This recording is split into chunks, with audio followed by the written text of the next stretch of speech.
All right, future CPAs. Let's get into it. You know that one topic on the FAR paper that always tries to trip people up? Yeah, we're talking intangible assets. But not just recording them. What happens after? That's what we're going to nail down today so you can walk into the LECPA feeling like a total boss. Okay, so your company has an intangible asset on the books. Awesome. But now what? It's like you're at a crossroads, you know? There are two paths you can take to measure its value every single year.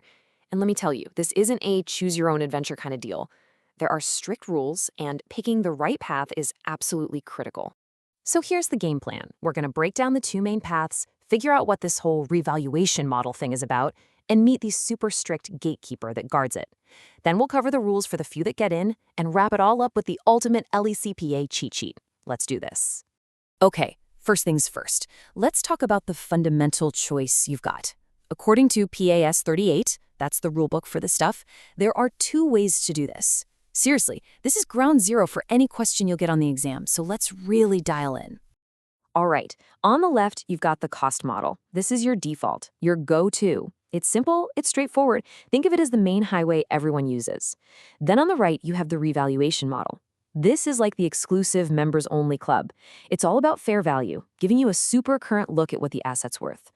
But, spoiler alert, getting on the list for this club is, well, it's next to impossible.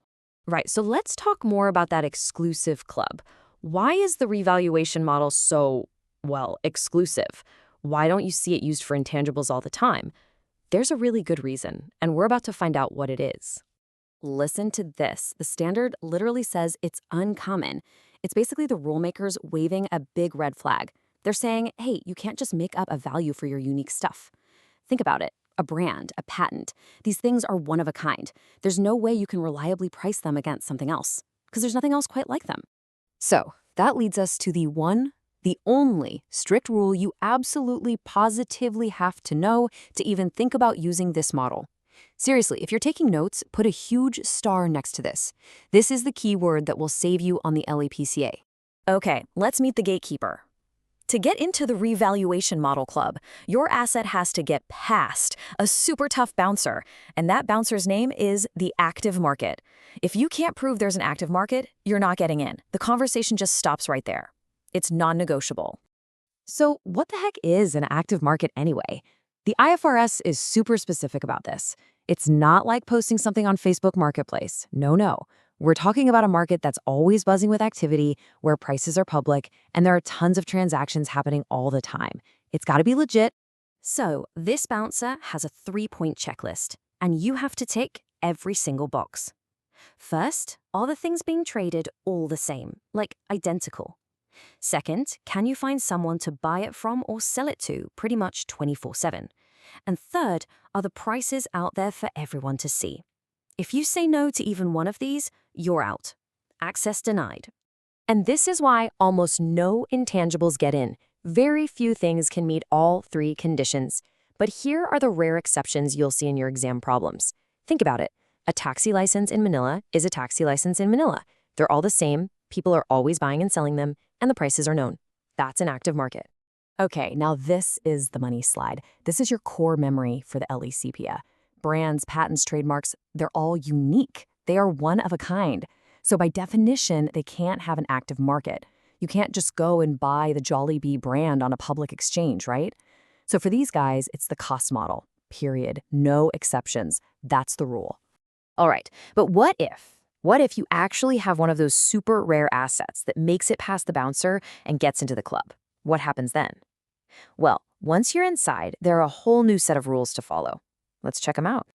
Yeah, so you're in the club. Now what happens when the value of your asset goes up or down? This is where the real accounting magic happens. You've got to know exactly where to put those changes. Does it hit your profit and loss, or does it go to some secret special place? Let's find out. Okay, so let's say the value goes up. Cha-ching! But hold on, that gain doesn't just go straight to your profit. Nope. First, if you had any previous losses on this specific asset that you expensed, you have to reverse those first. Then, whatever's left over goes to the special place called Other Comprehensive Income, or OCI. Think of it like a special savings account in your equity, which we call the revaluation surplus. It's not your main checking account, which is your profit or loss. And what if the value goes down? Well, you do the opposite. You go check that special revaluation surplus savings account first. Is there any cash in there from previous gains for this asset? If yes, you use that to cover the loss. You drain that account first.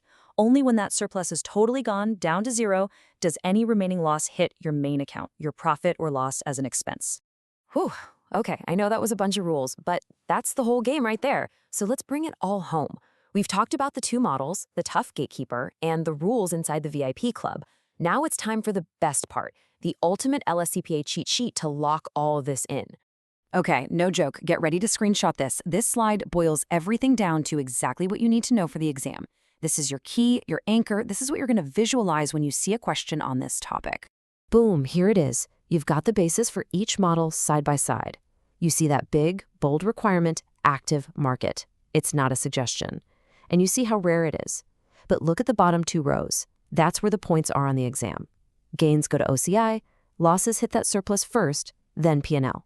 If you remember that, you're golden. So let's end with this. You know the rules now, you know the how, but think about the why. You've got the cost model, which is super reliable, but maybe not so relevant. Then you have the revaluation model, which is super relevant, but only works in rare cases.